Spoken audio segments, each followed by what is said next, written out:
Hey, what is up guys, I'm KBHD here, and this is the Moto G. You've probably heard of it by now if you've watched my videos, but basically I don't tend to talk about the price of the devices that I'm reviewing in the video review itself. But first of all, prices tend to fluctuate, and something that's a bad deal one day could be a great deal in price the next. So this is actually not one of those devices. This Moto G starts at $179 for this smartphone off contract, which is a ridiculously good deal and always will be a ridiculously good deal. That's super low in terms of price for an off-contract smartphone.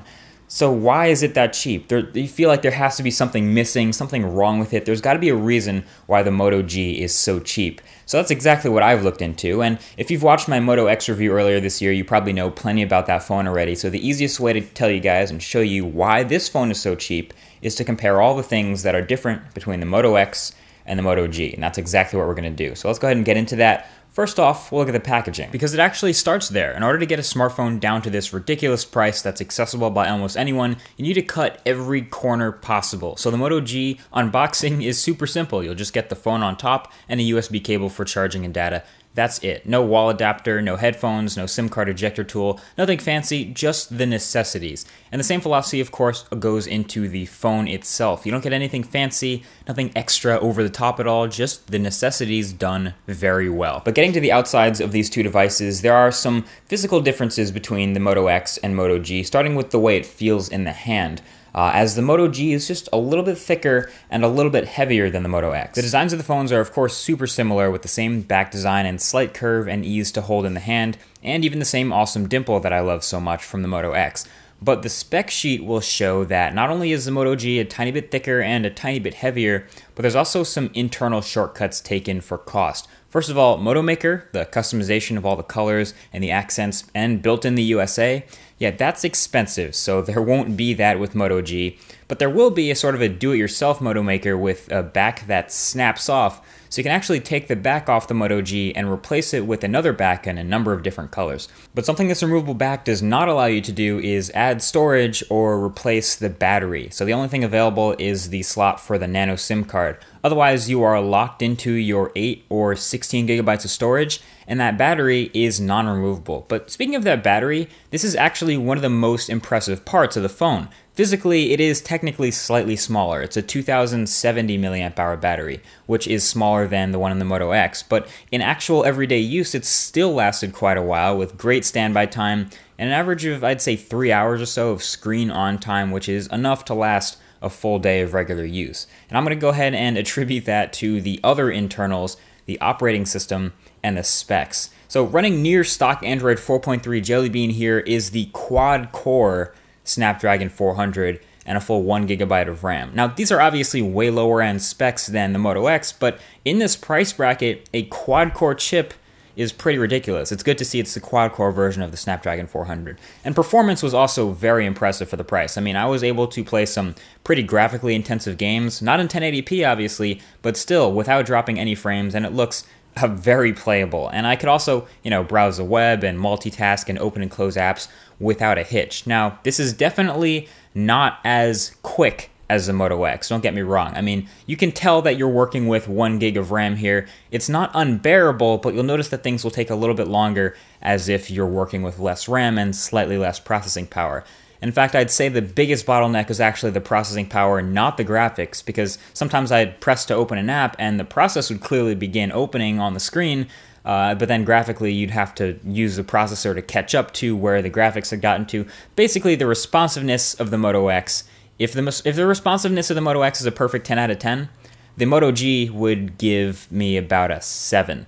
So you're working with slightly different specs to get you slightly different performance, but when you consider the huge difference in price, well, that's just something you gotta love. Now, you're also working with a different display here on the front. So Moto G has a slightly bigger bezel all around the whole device, and it's rocking a little smaller 4.5-inch 720p display, and it's an LCD display instead of AMOLED. Now, brightness and viewing angles were totally not a problem for this LCD display, but colors were definitely noticeably different, maybe a bit warmer, and a little bit less accurate, but definitely not unpleasing at all to look at, just a little bit off. Now, because this is an IPS display and a Snapdragon 400, not an X8 chip, you're going to be missing a few of the biggest software features of the Moto X that rely on those things. Active notifications, the twist to the camera, and active listening. So the active notifications from the X, where you turn over your phone and get those few pixels that light up and indicate the time and your most recent notifications, that stuff requires an OLED display to work properly and not kill your battery. So you'll have to use the Moto G like a normal phone. And the X8 chip in the X has sensors for detecting gestures and voice dictation, but the Snapdragon 400 here in the Moto G does not have that. So if you twist to try to open the camera like on the Moto G, nothing will happen. It's not listening for that. And no matter how loud you shout, "Okay, Google Now" at it, it's not going to respond because it's not listening for that either. Now, I don't know how you feel about these features. You may really want them, or you may not care at all. And I think chances are if you're picking up a sub $200 phone like this, you probably are in the second category. Now, there are three main things missing with connectivity on the Moto G. Number one is there's no 5 GHz Wi-Fi band. Kind of a minor annoyance if you ask me, if it's such a cheap phone. Number two is there's no NFC, and that's a little bit of a bigger annoyance for people, and you know, an NFC chip is really inexpensive these days, but again, they're cutting corners everywhere to get to a price this low. And number three, there's no LTE. Now, the Moto G is an international device, and in a lot of the markets where you're gonna see this phone popping up and being really popular, LTE isn't a big deal at all. So this is actually not that surprising, and NFC is sort of the biggest emission, I think, that you would expect to see in this device. Now, the camera on the back of the Moto G is something that's really interesting. It's made me reconsider a lot of the way I think about cameras in smartphones. It's a 5-megapixel shooter, so it's way less resolution than the Moto X or a lot of the other stuff we've looked at this year.